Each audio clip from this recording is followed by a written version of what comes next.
doo bëgg ñu woyal sama doom ah ñu woyal Momy Fatim Seck sama doom ak Ndella Wally ok pare nga ñu woyal leen ah Momy Fatim warul jooy Ndella Wally warul jooy Momy Fatim xale la Ndella Wally warul jooy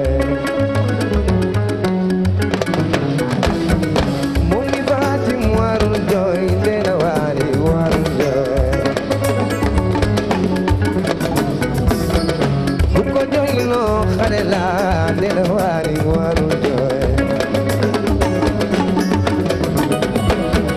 Momy Fatim warul jooy Ndella Wally warul jooy Mohamed Gueye warul jooy Papiya warul jooy Babacar warul jooy Momy Fatim warul jooy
dédier ce morceau à tous ceux qu'on a abandonnés un jour.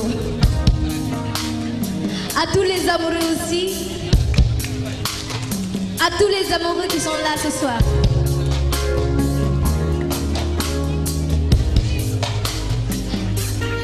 Manak mbëggeel oui mbëggeel neex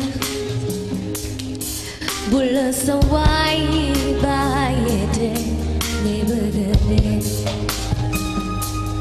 oui mbëggeel mbëggeel metti na dana jooy loo dana misère loo mbëggeel metti na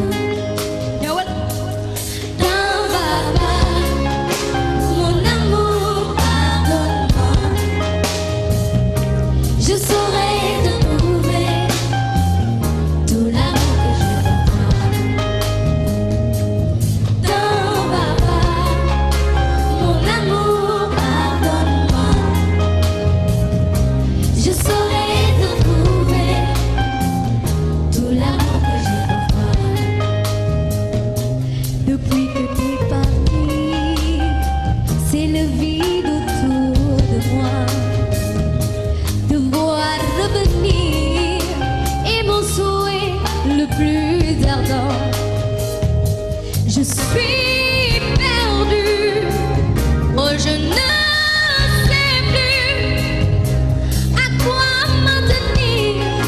Mon amour, reviens-moi. Quand papa, mon amour, pardonne-moi. Je saurais te prouver tout l'amour que j'ai pour toi.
Wax fa dëgg daal yaay sama sañu ba yaa ma ni woon man la ce n'était toi ne gis naa ko ma ni si yate ma ni ko boo ma newul bu la neete dinaa ko ne.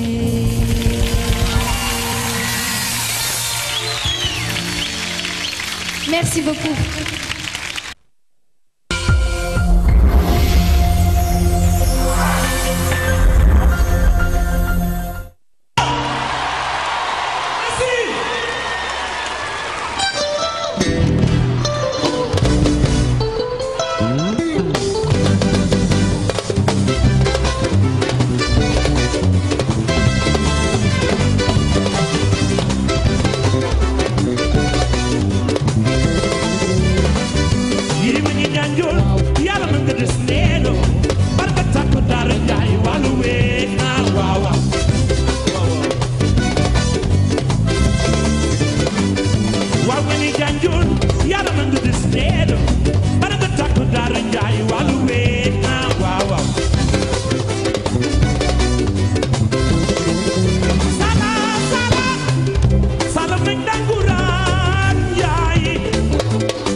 Est-ce que vous êtes toujours là?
Kooku mooy Papa Ndiaye l'homme de Bercy.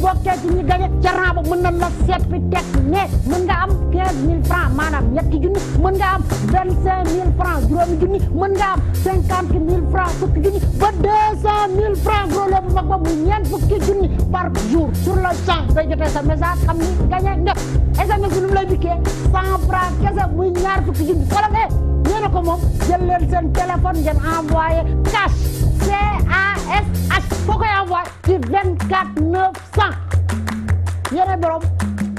lu bees ci voyance maanaam gisaan lépp li ngeen bëgg xam ci li leen yitteel woote leen gaaw ci 88 628 28 29 sunu expert seen xam-xam màcc lool ci gisaan dinañ leen tontu gindi leen ci seen i jafe-jafe muy wàllu wér-gi-yaram mbëggeel maanaam amour wala seen liggéey ak it seen i wërsëg woote leen gaaw ci 88 628 28 29 24 heures sur 24 7 jours sur 7.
bànneex kese la.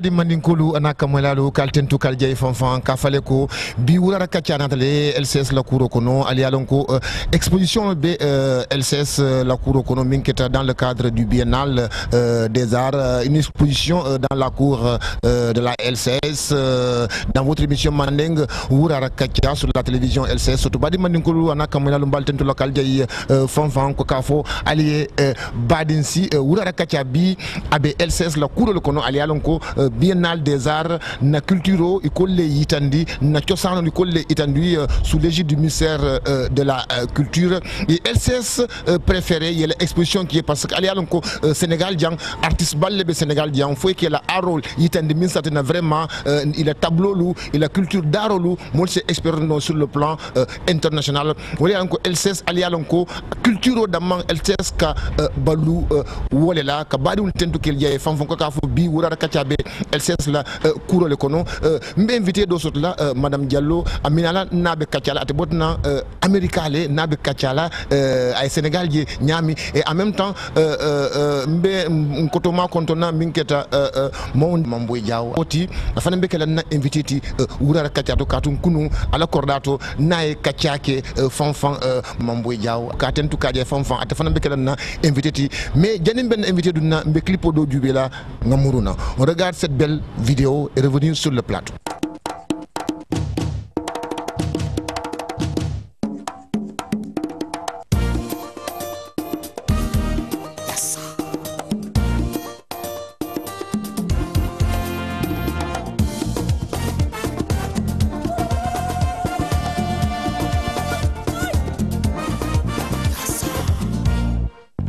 Ya sale, ya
sale.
Vous avez vu cette belle vidéo de Aïcha Koné, cette grande voix de la musique ivoirienne sur la télévision LCS. Je l'ai dit tantôt, aujourd'hui, Ourara Katia se passe dans la cour de la télévision LCS dans le cadre du biennale des arts qui ont choisi la cour de la LCS pour faire des expositions, montrer encore une fois que cette télévision est proche de la culture.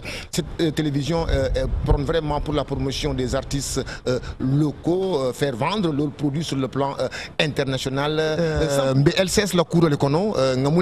Biennale des arts Sambou Biagi minala na katia juste 2 minutes ayna binalo expliquer badi maninkol anaka moylalo alianko sanim Biagi mu dunia bela Sambou Biagi leti ministère de la Culture, l'équipe du Biennale des Arts a choisi la cour de la LCS pour faire des expositions, faire la promotion de nos artistes. Auto Sambou Biagi, Katentu Kaje Fanfang, Tamba Kundankolomu, Kiedugunkolomu, Kazamasun Kolefanamu, ay Mandilong, ay Kazamaslong, Aba Katala, Sénégalien. Auto Sambou Biagi, n'y est content. Ngejo mbeti anyimola. Ibeti anyimola yen samba Casamance. Tia kero. Tia kero. Yal man ngon tia kero. Anu tia kero mukama te ay nafa soto. Ha nafa bal. Nafa bal bala. Oto Sambou Biagi qui était tout qui est fanfan ngaje 55 ite mo manika diunti télévision la koulu ite ba be nyaato be koul coordonné la be koul landi la kun mi se min fono qui était tout qui est fanfan ila nyi bara nyi mala. Yaje bi exposition ke biennale auto LCS la kouro kono. Iti ko je nyaadi le koul aliya kacha nyaadi le avec l'équipe du biennale. Mbe tentula mbe jayla mbe féliciter la kenn kenn fa ila doko abete a jawtale mol contenta exposition na keta nyame itele ya fo koy la fita exposition kala jang espace be mol bulo intel fanan intel be sénégalais leti intel fanan man fen la kan puisque italier décision ta ya jibe ya tara ko exposition sikeno jang LCS kono om reconnaissance lete wala yakene telefona nin jibi faal ñol kacata tele mun patronati afana man fen laka akonye ko c'est bon ni responsable commercial fana na fana ndiamuta sa yimbe benta ko nga song fo exposition e kijan exposition ay kita wonyale ali ko je tableau je tableau ne vraiment ibete ata jawke ñaata jawke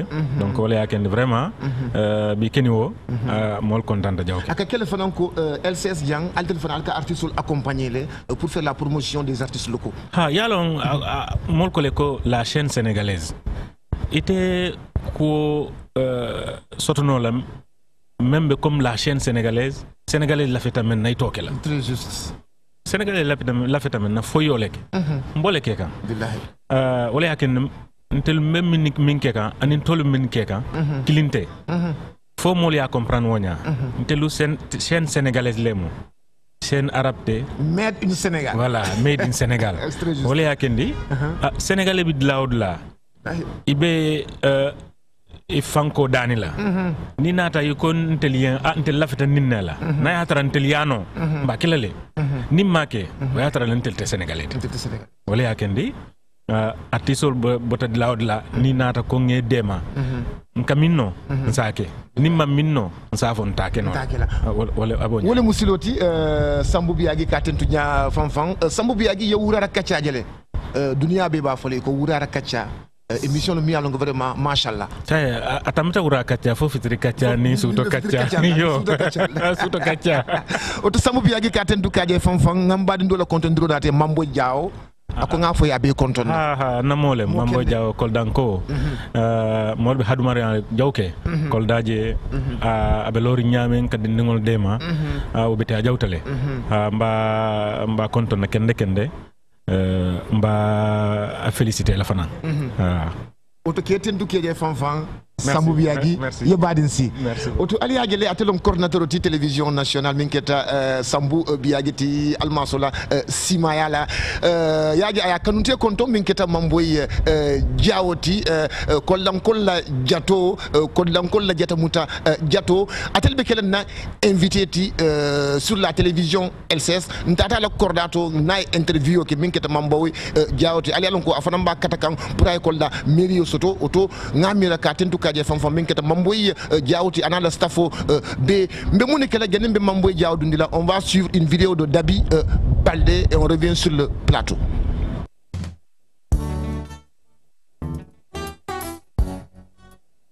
Habiballah Abdullahi Yoje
ocho be jaliala jali naka jaliale law ela se jafo solo akoli kumbali fakoli daba alura jaliala na alisoma jaliala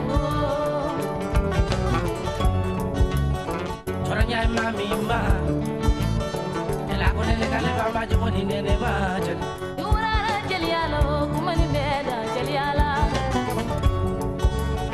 chorenya soma jaliala jaliana na na na na na na baba ye nene kale urara jaliala nyaye jata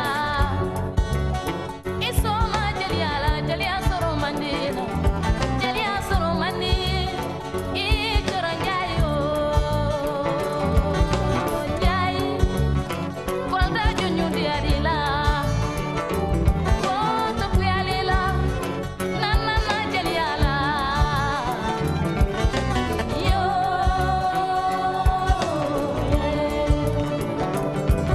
chora nyai alhamdulillah rabbil alamin ya kola be woni mutafaj naka jaliale la ocho be jaliala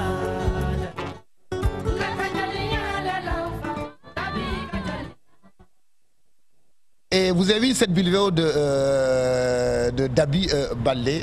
Nous allons suivre également une vidéo de Lucas Jazz Band de Sédhiou mi alonko Mamboy Diawle a Nyininka ako Lucas de Sédhiou kate Mirandi Casamance la ka Mirandi Dunia la. Et juste après Lucas Jazz Band nous allons suivre une vidéo de Abou Diop Aïnobi.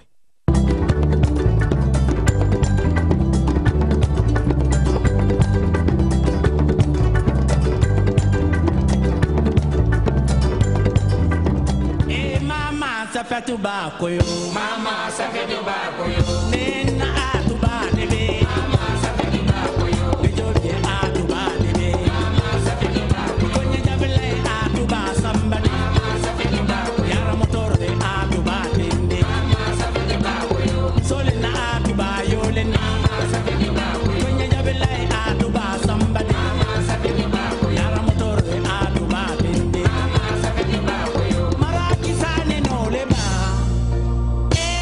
Maraki sane no be atu ba torala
vous avez vu cette vidéo de Abou Diop Ainobe, Koldanko, Katentou Kadje Fanfan, Alma Aro Tambila, Nyato, mon frère Abou Diop qui est Tentou Kadje Fanfan, et dédié à mon ami Zato.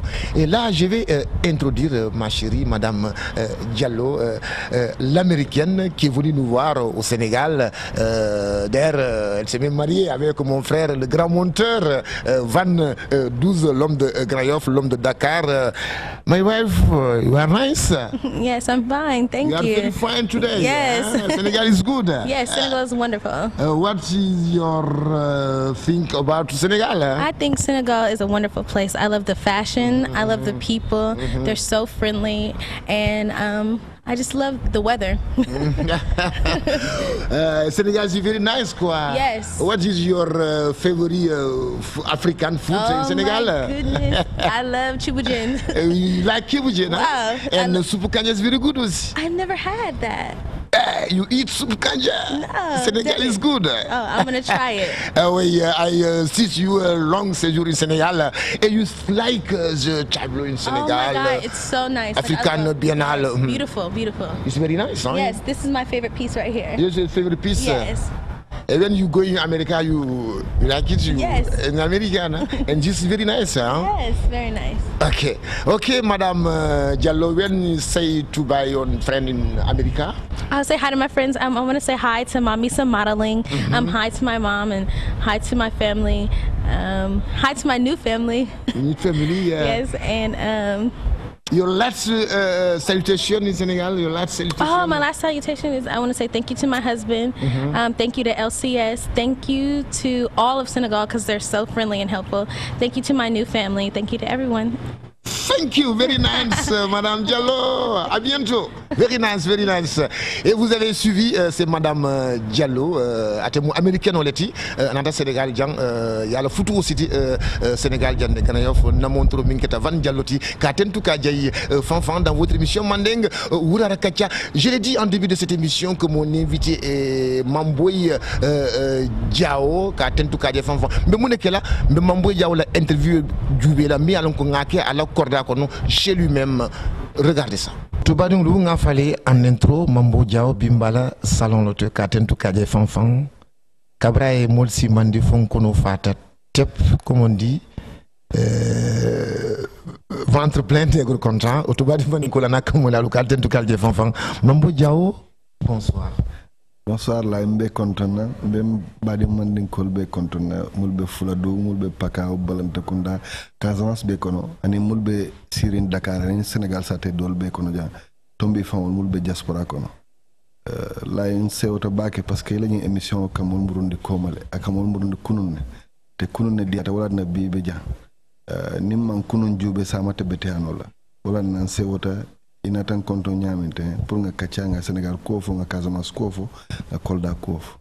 Mamboy ibe émission to ikafomi et Ourara Katia. Cette émission parle de culture, paix et développement dans la Casamance naturelle du Sénégal, mais également dans la sous-région. Faire la promotion de nos artistes, mais également des instruments mythiques qui est la kora, le balafon et même le bouger boudjola. Et c'est ce qui a fait à ce qu'on fait cette émission Mandeng Ourara Katia. Je voulais que vous me parlez un peu par rapport à la culture. Parce que si on voit souvent, la culture casamançaise, on ne les voit pas souvent au niveau des télévisions. Et Ourara Katia est là pour faire la promotion de cette culture. Oui, c'est peut-être parce qu'on a oublié qu'on doit pouvoir être fier de qui on est. Nous avons une chance, c'est d'être des fils de la Casamance. Et c'est, comme on le chantait avant, la plus belle région du Sénégal. La Casamance est forte de son potentiel humain, son potentiel culturel, son ancrage dans les vraies valeurs traditionnelles de l'Afrique profonde. On se trompe souvent de chemin. C'est pourquoi, face à la modernité, on n'est pas parfois fier d'exposer nos propres valeurs culturelles. C'est ça qui est dommage. Et c'est, entre autres, une des raisons de notre incursion dans le milieu politique. Parce que nous avons un des patrimoines culturels encore une fois intact dans ce pays-là. Je pense qu'il y a eu assez de vulgarisation des cultures musicales traditionnelles Wolof, tout couleur et Sérère même. Nous n'avons pas encore eu cette chance-là au niveau de la Casamance. Il y a eu des prémices un peu avec Touré Kunda et avec Lucas. Mais si Lucas était un orchestre peut-être du nord du Sénégal, Lucas allait être un orchestre de dimension mondiale. Seulement, il y a eu un effort d'encadrement qui devait être fait et qu'on n'a pas pu faire. C'est un facteur de développement. Aujourd'hui, si vous prenez la région de Kolda, vous avez de grands chanteurs comme Dabi, comme Abdou Diop. Vous allez à Sédhiou, vous retrouvez encore ce Lucas qui est là, qui tient bon. Et vous avez beaucoup de troupes comme ça, qui sont en train de se battre dans des difficultés, qui, normalement, si elles sont appuyées comme il le fallait, auraient pu être un motif de satisfaction pour nous. Je prends pour exemple souvent le Galongal, qui aujourd'hui est un des meilleurs producteurs de vidéos au Sénégal et qui produit pour les plus grands artistes, qui sont des fils de Kolda, mais qui ont dû se battre par eux-mêmes pour essayer d'amener cette culture-là à ce niveau-là. Notre responsabilité aujourd'hui, c'est de comprendre que nous avons la chance, pour le moment, d'avoir un socle culturel solide, qui fait nos valeurs, qui fait nos références. C'est pourquoi, quand on parle de la Casamance, on parlera des Kankourans, on parlera du Bougarabou, on parlera de Djambadon, on parlera de toutes ces valeurs qui, pour le moment, sont encore intactes et qui gardent un certain mystère. Et maintenant, s'ouvrir au monde voudrait qu'on expose à la face du Sénégal, à la face du monde entier, que nous avons vraiment les valeurs qu'il faut pour pouvoir émerger. Prenez tous les secteurs. Aujourd'hui, tous ceux qui sont potentiellement performants, essentiellement peuvent être des fils de la Casamance. La lutte est dirigée par des fils de la Casamance. Dans le football, les grands talents et même les grandes écoles de formation sont des écoles où vous verrez beaucoup de fils ressortissants de la Casamance. Et dans la haute administration ou partout ailleurs. Nous avons peut-être une timidité qui ne permet pas cette agressivité médiatique pour nous exposer, mais c'est la chance que nous avons maintenant avec cette génération. Il faudrait qu'on sorte, qu'on montre que nous avons les valeurs qu'il faut dans nos régions respectives et qu'on montre que le Sénégal peut compter sur les fils de la Casamance. Prenez aujourd'hui une économie comme celle de la fabrique de Tam Tam. Essentiellement, le bois vient de chez nous. Essentiellement, la matière première vient de chez nous. Mais est-ce qu'on a pu impulser au niveau local une dynamique qui permette qu'on ait une école des métiers ou une usine des métiers de la musique chez nous? Parce que la kora est typiquement casamançaise. Il s'y ajoute que vous avez d'autres instruments pour les musiques Peul, pour les musiques Djola, que nous ne retrouvons pas dans d'autres orchestres au niveau national. Donc, ce sont des éléments sur lesquels nous devons pouvoir nous appuyer parce que la musique se nourrit de la nouveauté. Ce que le jazz a pu apporter aux États-Unis en termes d'émancipation du peuple. Aujourd'hui, la musique pouvait servir de moyen pour s'ouvrir aux autres régions du Sénégal, pour faire comprendre aux autres fils du Sénégal que nous sommes là, nous avons nos propres valeurs et que nous pouvons en profiter pour créer le brassage qu'il faut. Malheureusement, beaucoup d'efforts restent à faire de ce côté-là. Il faudrait qu'on se batte pour les encadrer. Parce qu'en réalité, les plus grandes civilisations se nourrissent de leur socle culturel. Vous allez aux États-Unis, jusqu'à maintenant, vous verrez que les conservateurs constituent une référence. Vous allez au Japon, vous verrez le socle culturel sur lequel le pays se repose pour pouvoir s'agrandir ou grandir. Donc ce sont des valeurs comme celle-là que nous devons cultiver au niveau de la Casamance pour pouvoir émerger, pour pouvoir nous battre pour le développement de notre pays. Monsieur Dia, vous l'avez bien dit, la culture est au début et à la fin de toute chose. Vous avez parlé également de la faiblesse, manque de promotion des artistes de la Casamance. Là, quel appel pouvez-vous lancer par rapport aux autres exemples politiques ou comme culturels? Qu'est-ce qu'ils doivent faire pour vraiment nos artistes casamancés puissent vivre de leur art? D'abord, il faudrait qu'on se batte déjà pour qu'on soit visible au niveau des médias. Comme avec l'émission Ourara Kacha qui permet de parler de la Casamance, même si c'est une des langues seulement de la Casamance, parce que nous avons la chance d'avoir une région pluriethnique, pluriculturelle, plurireligieuse, je le dis toujours. Mais une émission comme celle-là permettra d'être une tribune pour les artistes. Parce qu'en réalité, ce n'est pas le talent qui manque. Ce qu'il faut, c'est les mettre dans les conditions de performance. Et pour ça, le meilleur moyen, c'est d'agir au niveau local. Comment agir au niveau local? C'est de créer les conditions d'épanouissement des artistes locaux. Vous savez, j'ai l'habitude de citer la belle voix de Yamanene. Quand j'étais gamin, ses envolées lyriques me faisaient trembler de joie. Mais bon, puisqu'il est de Kolda, malheureusement, il n'a pas eu l'encadrement qu'il faut et on va perdre ses valeurs culturelles. Il en a été ainsi pour Mamadiel et beaucoup d'autres talents. Notre responsabilité, nous, c'est de créer les conditions de leur encadrement au niveau local. Comment? On peut aujourd'hui se battre déjà pour avoir au moins les moyens de leur faire enregistrer leur production au niveau local et à un moindre coût, et au besoin en les subventionnant. Comment? En créant un moyen de richesse pour les artisans locaux qui peuvent produire tous les instruments de musique qui permettent aujourd'hui à ces musiciens d'évoluer autant à Dakar que dans la diaspora ou dans les autres parties du monde. Comment? En les accompagnant maintenant de façon sincère dans tout ce qu'ils feront comme tournée. Vous avez vu, il y a eu une expérience qui a été faite ici par le Djenkou Fouladou, qui était une soirée où quand même toutes les populations de la région de Kolda ont répondu. Donc ça veut dire que si on essaie de vulgariser au niveau de Dakar et au niveau des autres régions le patrimoine culturel que nous avons, les autres vont accepter de nous adopter. Mais il faudrait d'abord qu'on soit fiers de qui on est. C'est-à-dire qu'on accepte nous-mêmes de consommer musicalement la musique casamançaise, de consommer la culture casamançaise et de la vulgariser. C'est un ensemble, c'est un package. Il faudrait qu'on les forme, il faudrait qu'on les encadre, il faudrait qu'on les aide à se produire, mais il faudrait aussi qu'on vende leurs produits après, c'est-à-dire se battre pour leur promotion en organisant au besoin des spectacles ou en les accompagnant dans le cadre de tournées. Monsieur Diaw, vous êtes dans l'émission Mandeng Wourara Katia. C'est vrai, c'est Wourara Katia. L'émission, la base, elle est Mandeng. Mais on a ouvert également une fenêtre par rapport aux autres ethnies de la Casamance.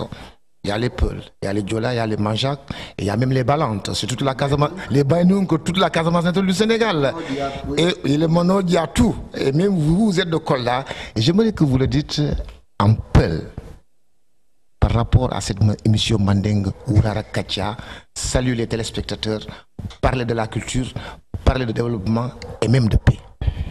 awa mi salmini musidɓe Fuladu, mi salmini musidɓe Balantakunda, mi salmini musidɓe Pakaw, mi salmini musidɓe Casamance. O émission ko damal gudirangal kalongal fi cosaan Casamance. C'est vrai émission o ɗi waɗe e ce'ar kono Allah waɗi si en gudiri damal tan e mbawa udide damal gongal. ɗo ko chance mo keɓɗen ha mbawen haalde fi meɗen. Allah waɗi noon région mo gonɗen o wiyete région Casamance ɗi heewi ko haalte heen e wiya jam ala Casamance, wiya yimɓe ɓe paalaka liggade e nder Casamance. Te Allah ɗi andi homi meeɗayide ɓiɗɗo Casamance caliɗo jam woda heen. Kono noon ko laawol ngol woni yiyanoka. Min tami yakar ni ho laawol ngol yiyama joni parce que ko ɓuri sadde hande kono yimɓe ɓe no liggo. No yimɓe ɓe ngandu hoko e nder Sénégal ɓe tawa te ɗum pour ɓe gadda ɗum ko ma ɓe balle ɓe mbawa liggade walla gonɓe e ligge ɓe kala si gayni ko mbattani ko ha mbawa ɗum yeyde walla mbawa ɗum hollirde e dulaji goɗɗi e nder aduna. Donc no ɗin ni hay o mon émission wawat wadde ha kala ko wonno hen e ko nafi e nder Casamance wawe hollede ko heddi e Sénégal ko yimɓe ɓe ganda ho hunde yo lawol ngol jiiɗaɗi weeɓi yo wawat wasde yettade kono lawol si muusi han woni lawol gonga en yettoyra ɗo palɗen yettade ɗo si Allah jaaɓi. To ɗum waɗi miɗo welti hen miɗo nodda ɓiɓɓe Casamance ɓe foof pullo ceɗɗo manojo baynu joola kala gonɗo ɓiɗɗo Casamance tan no no fuɗɗu larde o émission nanga ɗum waɗanmo émission muɗum anda ho ɗo kala ko lawol pour mbawen haalde fi meɗen kalen caɗele meɗen kalen ko nafara e meɗen kalen kala ko moƴƴi e nder e meɗen kolliren cosaan meɗen o kolliren foof. Ko ɗum waɗi hanki par exemple ɓe musidɓe meɗen ɓe LCS jano e jemma mo gandanta o wiye jemma la nuit du Bougarabou. Ɗum noon ko musique joola kono ko e nder cosaan meɗen tawa enen noon Allah waɗi a wawa wiide an ko a ɓiɗɗo Casamance ko a pullo walla ko a ceɗɗo walla ko a mande ko a joola kono si wiyama Casamance tan ko en gorum kala ko saɗi joola o saɗi pullo o saɗi séréer o e saɗi enen foof. Donc ɗi moƴƴi enen kala goro hettono ɗini émission ji wawa hen finde wawa hen naftorde wawa hen naɓorde nak pour imminde leydi meɗen ndi naɓa leydi meɗen ndi yesso. Jarama bandiraɓe fulɓe mi salmini on Ali Diawala ko moyle to badi mandinkolu kal tentu kalje fanfan bimbala salon le tout monsieur Diaw comme ko Wourara Katia te itemu politicien leti te inchallah waraɓe ngamira mbe kare tan ou bien kare muang kata ke sindi Kolda mairie inchallah rabni ala sonta ite Casamance la Cairo je ñaadile mon ngenta ke la ñaadile altel homme politique pour que Cairo soto Casamance sateto ni lafta Cairo soto la Casamance ibalo na mune dia monatino ni nga ñin crise la départ jube mbalon nako Casamance dimul l'économie que il faut une commodité économique au moins foutre non Casamance c'est que na sate mala na fa jenu ça ni comme faire que la pour silo nga muta pour ay ke silo tonya silo il faut que nga muru aux origines yalon criso folota moli a fojola kolon alors que mbe yalon ka kono fulol bije man ninkol bije bari man mo bele bije donc ni man fere ke nga Casamance doku sérieusement faut dindewul si doko soto musol mul yalla be farol kono ye fere ke fana ici doku no keno normalement ni bandi fana ye mu ni e malo soto ya wafino isa wafino wala ni il la production be sitano ka dindewul formé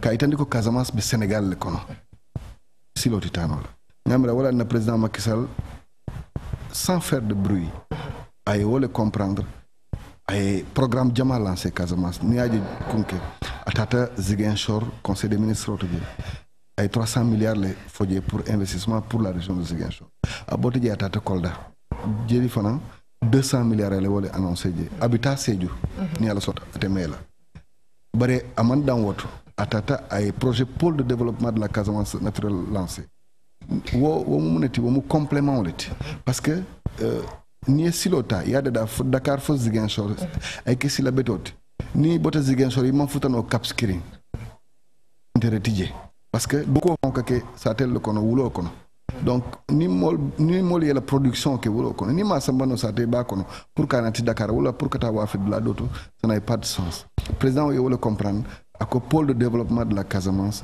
ay accès sabotage kilim ako pour nga dindul mako pour la doku la pour doko soto wala pour la capacité renforcée comme musol fana mutan dans le cadre de la filière rizicole ani sabandian ikafu moy piste de production ari nani certains ndul tema silol mul kataje mul yalo ni wosoto tanu asa keno ko mobe si circuler non librement les productions fana si circuler non librement ay wala vision le comprendre adum c'est la seule vision qui est possible pour que Casamance de façon sereine ici sont un processus de paix lancé comme il le faut.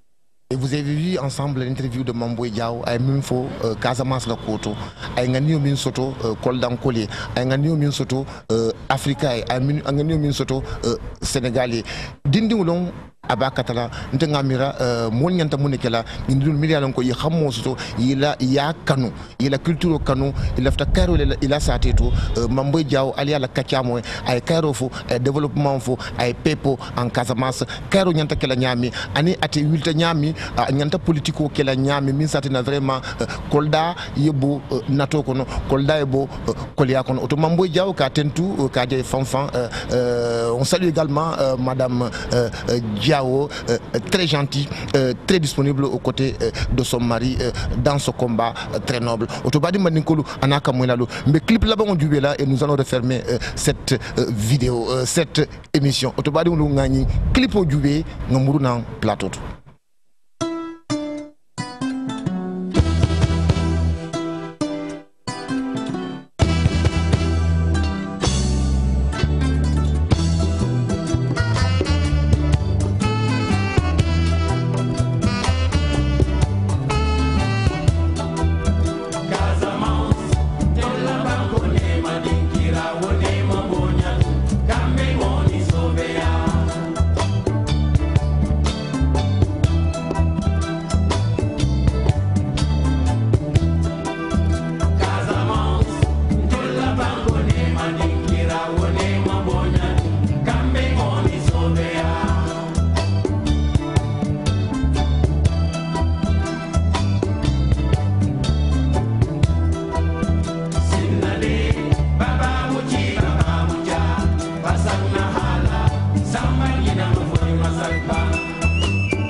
julo mabayo na baba jowi sabari.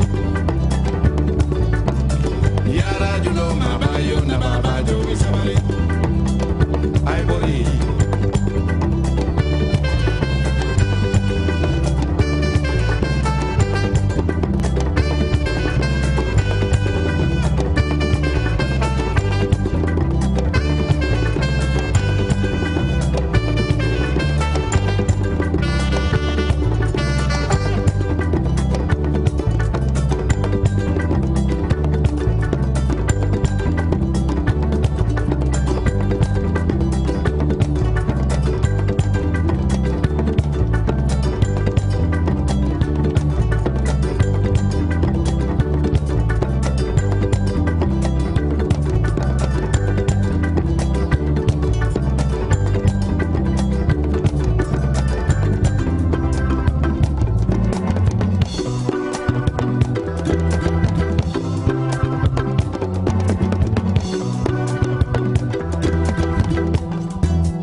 Et vous avez vu cette belle vidéo dédiée à Ndeye Marie Maran Saro depuis Sébi Kotan, Madame Sanyang Katentou Kadjay Fanfan, Mbezato Kontona, n'a pas pu faire compte toute l'équipe de M. Diao à tous les Kolda, Bandrabe Fulbe, Salmino, Otobadi Maninkolu, Anaka Mola local, Tentou Kadjay Fanfan, et Mourara Kachabe Danagane, Foot Dimanche Nala.